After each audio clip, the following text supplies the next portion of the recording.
Streaming. We are live, baby. UFC 226 was yesterday. I'm Spencer Lazara.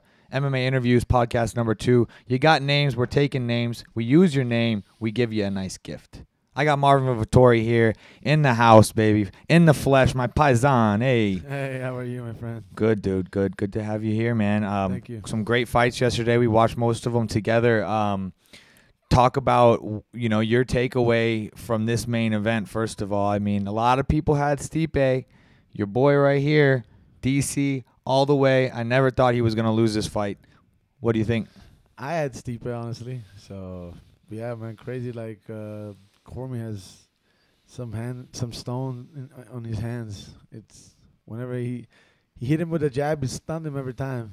You could see, like, Stipe landed some, but DC can take so much. It's crazy all the time. He turned it, like, all the time he's able to turn fights in like wrestling matches with punches. It's like he walks people down, he grabs people's hand, and it's kind of fucked it up. Yeah. Oh, we're back. I don't know if that cut on everybody. At least the video feed did. But we are back. I hope you didn't get lost in the Matrix. This thing came out and the camera came out. Yeah, man. Like you said, he just likes to grab and get hold and really wanted that clinch. And like he parries those shots in like a weird way. Like he has his own way, and then he grinds, and then out of the clinch. Well, then he has an amazing clinch. But yeah, well, Stipe was handling his grappling pretty good, and yeah, he was on that level. I mean, it's not that he got like overwhelmed by his grappling, but I didn't think anybody expected even me to be that quick. I thought DC would bide his time like he was doing and then go in, and get a little more aggressive as the fight went on. And he sort of did, but it was a lot quicker, right? I feel like he said in his interviews he noticed the power wasn't the same as he expected. And then when he feels that, it's time to march forward. And then after that, it was pretty much all DC. Those jabs were even busted him up. Yeah, like I said, he took some, but he's just... his ability to take punishment is just crazy. He just Evan John Jones had to give him a high kick, like a clean, perfect high kick to stop him because he was taking so many good shots, but still coming forward, still like same thing. Gustafsson, Rumble, again, these are guys who hit hard with clean, crisp shots, right? And he keeps cool when he gets hurt. You almost don't even know he's hurt if he is. Yeah. We don't even know. Besides the John Jones, when he's really been, buzzed bad, except the Rumble one was kind of obvious. And the Rumble, he broke his nose on that one. He took like a clean head kick. Just Rumble didn't put I think complete power on that high kick. But first of all, he doesn't care about his body. Like sometimes when he jabs with his elbows completely super high. But and the crosses too. But because I don't think he cares if somebody kind of like he's got a natural protection in that tummy. Yeah, for real, man. His ability to take punishment is just crazy. And then his mindset, it's always on point. He comes out like a champ, and he delivered, man. Do you feel like he's the greatest of all time? He's obviously in the discussion at this point. Yeah, he's in the discussion for sure. I don't know. Honestly, I wouldn't know. Yeah, it's hard to say, right? Yeah. But guys, something else. Brock Lesnar comes in the cage afterwards and a little WWE action, but I like what I see, to be honest. I mean, it's not fake, ladies and gentlemen. They're going to fight, So it's pretty exciting. Yeah. I mean, the thing was a little bit pro wrestling, but they will fight for sure. Brock Lesnar seemed huge, enormous, but he'll make so way somehow. So huge, dude. But I just see zero chance he has. I see. Yeah. I mean, I shouldn't say zero with those lunch boxes, but I just don't see it happening. Like DC will find a way again to win that fight. We'll see. His coach was really funny. You see his coach, the little dude, after he pushes DC, comes in and pushes Brock. He moved him a little bit. Yeah. That was funny. We'll see. He might be able to put DC on his back for a second. I don't know. I don't know. You think so? Maybe not. I don't know. Did he didn't get Kane down, did he? I see the fight going like Kane. I don't think he got Kane down. Maybe he did once. Maybe he got Kane down once. He got up and then Kane. It was all Kane.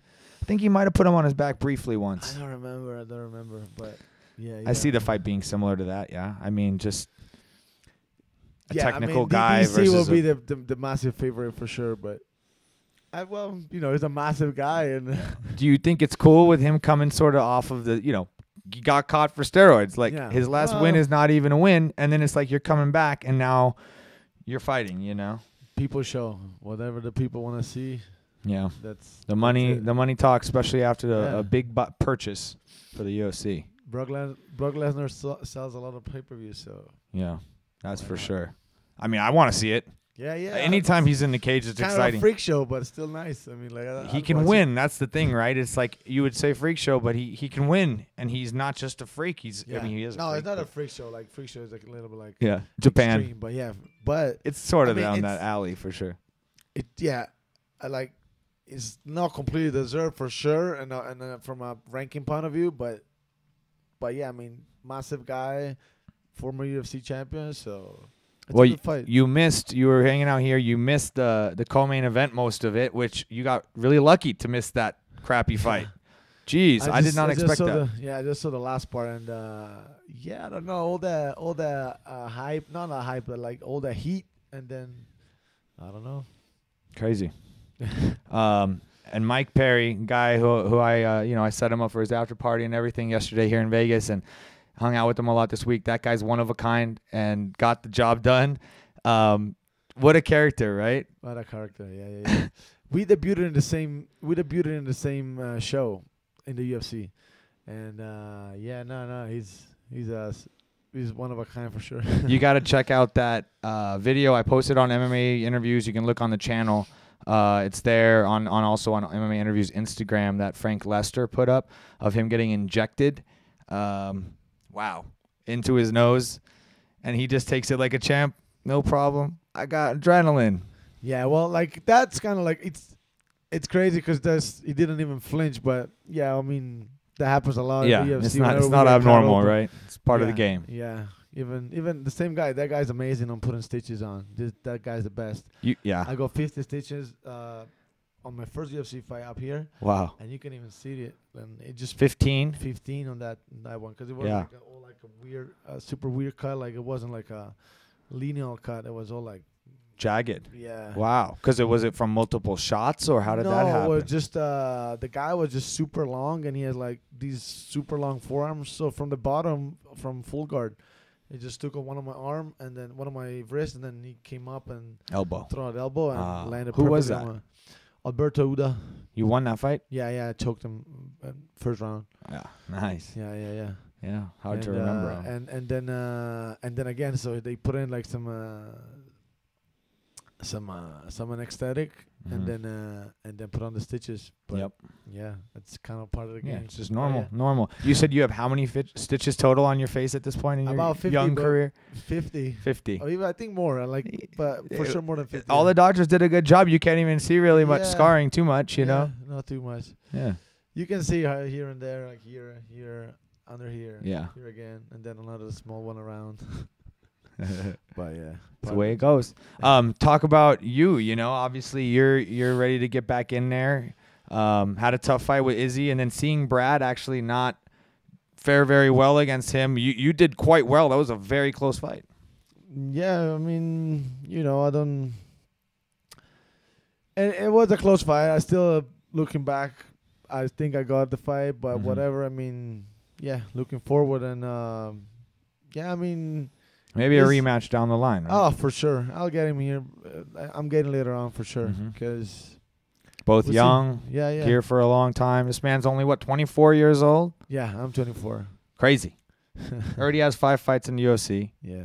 Ready for more. Absolutely, yes. And, I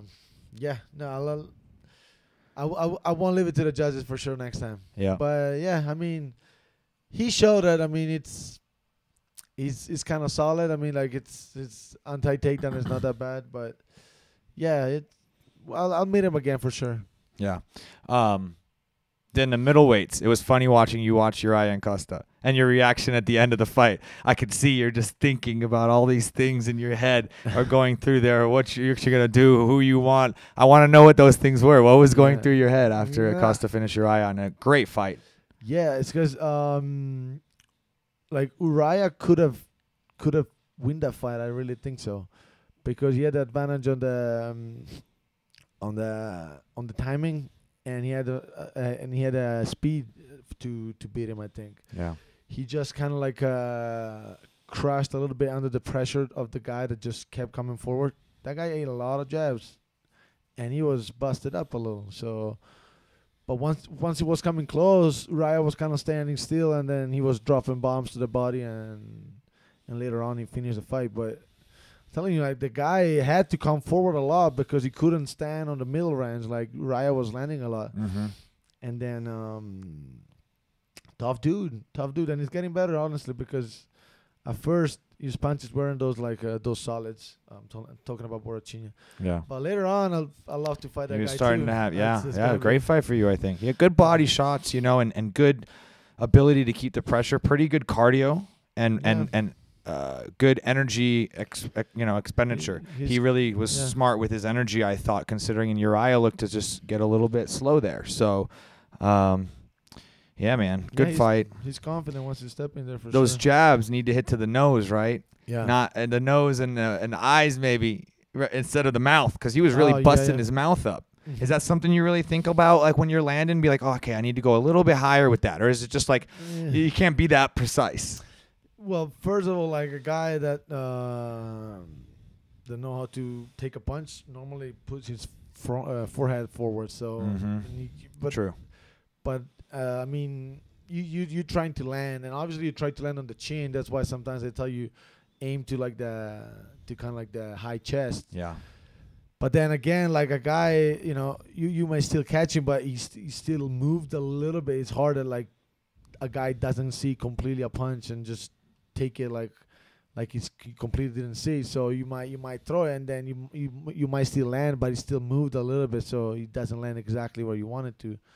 But yeah, I mean, no, you aim to the chin for sure, because at the end of the day, I mean, you're there to bust him up, but you're there to put him to sleep. So yeah, and then man, Khalil, how about that, huh? Oh, that was wow! crazy. What a beautiful left. And speaking of you just saying about putting your forehead forward a little, Gokhan Saki kind of did that a little. Yeah. Didn't matter. He landed that clean left right on the mouth, kind of. Yeah. Yeah, I mean, like I said, it's MMA striking is a little bit different. Gokhan Saki just it's an amazing striker. It's an icon in the kickboxing game, K1. Mm-hmm. But it's a little bit different because it's way more movement, and then it's less staying in the pocket in a way for MMA. And those gloves goes through like easily. It's not like you can't parry yourself that much with small gloves. So shots goes through. Yeah, for sure. I mean, and that guy's an athlete. Khalil is such an athlete. I was talking about how he's maybe one of the most green fighters winning in the UFC right now. Probably the most, because he just hasn't been training that long. Man, it's impressive. What an athlete this dude is, Yeah, I mean, yeah, for sure. I feel like he could make 85 if he really got down, too. That would be crazy. He does not a huge 205er. He's a fast and athletic one, but I don't know that he's going to do that. I remember because I fought in the same card when he lost against the Polish guy. He just threw everything to the Polish guy, but the Polish guy took it and then came back later. So yeah, he could have won that fight if he would have paced himself a little bit more. Yeah. And then, man, your boy, Kelvin. Oh, yeah. Big announcement. You said you didn't really know. I didn't really know, honestly. I found out when everybody kind of found out. And, no, I knew I was in the air for sure, but I didn't know that they came to a deal. So, yeah, man, I'm happy for him. It's one of a kind, another guy that is one of a kind. So, yeah. He's gonna do good. I know that probably makes you hungry too, though, because you're in the gym with him, sparring with him every day, and I see with my own eyes you do just fine with him, right? And he's getting this title shot. Has to get you a little bit hungry. Like, I want that. Not that you're hating on your teammate and your friend. No, are you happy for him? But it's like, I want that for me too, and I can get there. It's attainable. On my own terms and with my own journey, I'll get there for sure. Mm-hmm. No, but it's just well, training is training at the end of the day. But no, for sure, to have a guy in my gym that it's fighting for the title, it makes me super hungry for sure. It's there. It's on my eyes. It's makeable. I can do that. I know that. So for sure, it makes me super hungry. Yeah. And with Brock and DC, I just want to go back. I want to get your prediction and just how that fight plays out real quick before we move on. I think Brock gets knocked out, maybe, because Brock is good on like running away in a way too, and like he's fast, stalling for a huge guy, yeah, stalling the fight. So, but 5'5" was long too. I don't know if he ever fought 5'5". I mean, he had fights for 5'5s, but they never went that long. Yeah. So the longest was the Hunt. I think the decision with Hunt was probably the longest. Yeah, 3-5s. I don't think he's gone to decision. I can't remember other than that. Yeah, he went to decision. Yeah, I'm saying other than that. Him down. Held him down. I think that was the most cage time we've seen Brock in there. Yeah. And to tell you the truth, that's actually quite good for him, right? When you don't have that much cage time, it's good to get it. Right? What do you mean, like real octagon time, right? Like if your fights end in the first minute, sometimes you learn more about what you need to work on, right? Like all these things and what you'll do and your tendencies. It's also better for your opponent to study you. But at the end of the day, if you can shore those things up, it's kind of an advantage to get cage time, especially for a guy like him who really is inexperienced still. Talking about green, like Khalil. I mean, I guess Brock's the one who maybe takes the cake on that one. Yeah. No, for sure. But so I'll see him getting finished by, I don't know, 3rd round, 4th round, but yeah. I'll see him all the way. I fully agree. I figured you would say that. I'd also want to get predictions for a couple of other fights. TJ and Cody coming up next month in LA. I'm sure you'll go check that fight out. Going to be a good one. Very evenly matched, high-level fight. Yeah. It's another awesome fight, and Cody goes to war. He's a lion. He just goes all the way in. He's not gonna play around. No matter what, he's going for the kill. Yeah. And sometimes that's risky, but that's what brought him there. So I saw them training and here and there because I fought on shows where they fought too. And for sure, like Cody has like a lot of speed advantage and a lot, and it's hard to see that much difference in those small weights, especially. Mm-hmm. But the Dillashaw is way more elusive with his footwork, and I'm not saying Cody has a great footwork too, but Dillashaw is more elusive, like in, out, throw kicks is more like I don't know, more like he has like more weapons in a way. Mm-hmm. Where Cody, most of it just hands. Fully agree. And that's why I will probably still have to lean to TJ in this fight just because he has more weapons. But Cody is a phenomenal puncher, and the first fight he almost had him. So anything can happen. I think the one thing that made a lot of difference last time, Cody was having some problem on seeing like double shots on the same side. Like let's say when he was going like cross to the body and high kick on the same side or stuff like that, or jab and switching and coming out the same, or those things. That's where he got caught at first with that high kick that dropped him for a second before he got knocked out. Yeah. Yep. And but I think though, like I think Cody can make it though. Yeah, he can. I think TJ's a tougher matchup than like Dom, for instance, for Cody, because he can. Yeah. Dom has that jump aroundness. TJ's that in your face angles, right? He's a totally different type of offense when you're talking about the style. People said they were similar a lot, and in some ways you could draw, but really it's not, because TJ's in your face pressure fighter type, you know. And Dominic is not. Is just he moves and he chains guard a lot, but not like on the pocket. Chains guard meanwhile he hits you. Like TJ is more like, and especially like Dominic is like, he's like a circle kind of like guard changer in a way. Dillashaw, it's more orthodox in a way. Like he chains guard and then he throws some shots and then he ends up with a kick and then he goes back to his guard. But it's in and out. It's very elusive. Like I mean. They all three have different styles, And but yeah, I mean, I think Cody match up better with Dominic. Yeah. And Dominic may match up better with Dillashaw. Yeah. Yeah, weirdly, right? And then Conor and Khabib.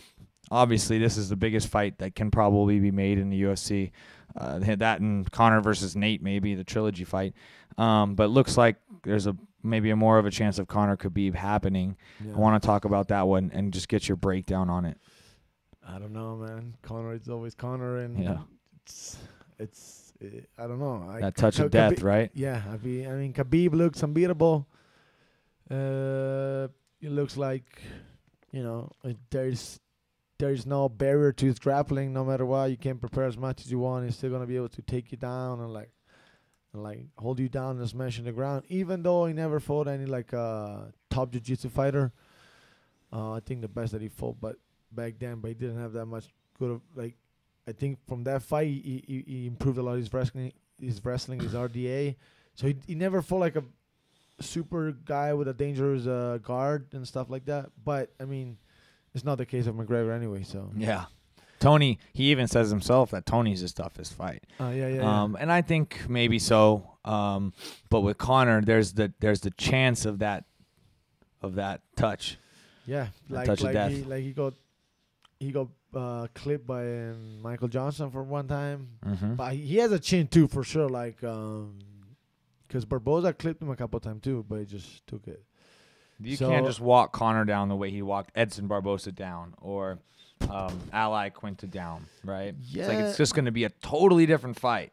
It's just that if you're not scared even a bit of any position that happens to go into a grappling fight with a guy, it's not easy for the other guy to deal with you because he's gonna shoot, and then if he defends, no problem, he's gonna reshoot again unless you catch him with a knee or something like that. But so I don't know. I mean, Conor's a puncher more, right? But he is precise with other strikes. We've seen it with his kicks, and I wouldn't doubt that he could really work a knee and make the knee work, right? Yeah. Fudge. What a fight. I mean, I'd love to see it. I wouldn't be able to tell. Honestly. What are the chances of, who are you picking to win, and what are the odds, for you in your head? I don't know, honestly, because from a rational point of view, I would pick maybe Khabib, but I know Conor just delivers it every time. So yeah. I wouldn't. Almost every time. I wouldn't bet on almost. that. Yeah, Nate almost. Diaz, never forget. Yeah, I know. Never forget. Yeah, I know. That's the photo right there. I know.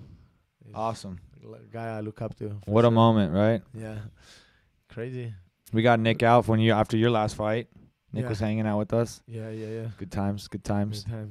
Yeah, man. Hopefully that fight happens. I don't know. I'd like to see Nate Conor too. Obviously, I'm a little bit biased in that department, but I'm cool either way, right? Any of those three guys fight anybody, or anybody in that lightweight top 5 fights anybody 7 even. I'm like, all right, cool. What a division that is right now, really. Yeah. No, it's lightweight. It's packed for sure. Man, the World Cup has been going, and his Shame. country's not in there. Shame. My country's not in there. Who are we supposed to root for? Well, Croatia maybe is just next to me, so Croatia. That works. Yeah. Especially because you're from north of Italy too, so you probably know a lot of Croatian people, or not that many, but I'm 4 hours drive away from Croatia. I fought in Croatia too one time, so I mean, I hear it's beautiful. It's nice. Yeah, it's nice. It's very nice.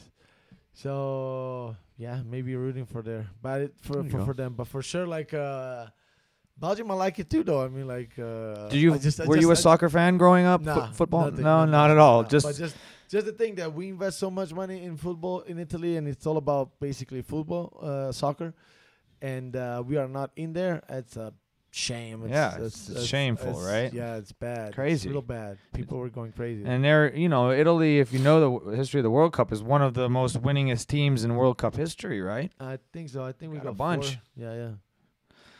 But it's still fun to watch. I don't watch much until the World Cup is on. I don't watch Premier League. I'm not really into it. And I still laugh at these dudes rolling on the ground in pain, rolling over 10 times like Neymar, just because he got his foot stepped on for half a second. Dude, what's going on with that? Is that why you didn't like it? Nah, it's You're like, I'm a fighter, man. Screw this crap. Right. But it's part of the game. Sport is sport. You know. I could see you in there like a defender though, or a forward, just wrecking dudes. Like, well, Marvin got another card. He's out for 2 games. You know. Yeah. Especially like because they do a lot of like how do you call it, like little bad things, like little kids sometimes, because they obviously they can't fight. They can't like do things like in front of the ref. So they like one time somebody do something, and then the other time they try to catch on something else, and like I don't like that. Yeah, crazy. Well, what else about you, man? I know you're going through some other stuff. Anything you want to talk about? No, just I gotta get like 100%. I'm training right now, but I have to get 100%. I have some little injuries that I'm bringing with me since a while, so I have to get taken care of. Story of those. fighters' lives. There, yeah, not an abnormal thing, right? And then, but I want to be back by the end of the year for sure. But the good thing is like I'm training. I feel good. It's just I have to take care of this stuff, and then I'll be ready to go and get back on the track. Any opponents you really are thinking about? Anybody on your radar at all, or just kind of like, give me something, let's go? No, I mean like there's a lot of fights that I would like to do, but at this moment now it's time to don't think about it too much. Just whoever is in front of me, whoever the UFC gives me, I'm gonna run through him until I make my way up there, and then that's it. Nice, cool, man. It's always good to have you hanging out, dude, in Vegas. You know, get into the PI, get you a little sweat on. Luckily, I've never had to spar him yet. He's a little too big for me. I'll stick with the 55ers or something, man. 85, you're too big, bro. Even you hitting me light, it's gonna hurt. I can't eat light, but every time they told me like, oh, you think you're going light, but you're not. You have that build, right? Like the stocky, like you're just beefy, and like you can't hold the there's no such thing as light in a way, because your punch is heavy, which is one of those good problems. Right? But no, I'm pretty sure we can spar later, like here in one time. No face. I'll just get knocked out to the body. No, it was a pleasure for me, man. You're like, for sure. Yeah, dude. Take care of me. Anybody coming to Vegas, you know who to holler at too. He's the man. Keep watching. Marvin Vettori, Spencer Lazara. We'll have some other stuff coming out soon. Appreciate it. See you guys.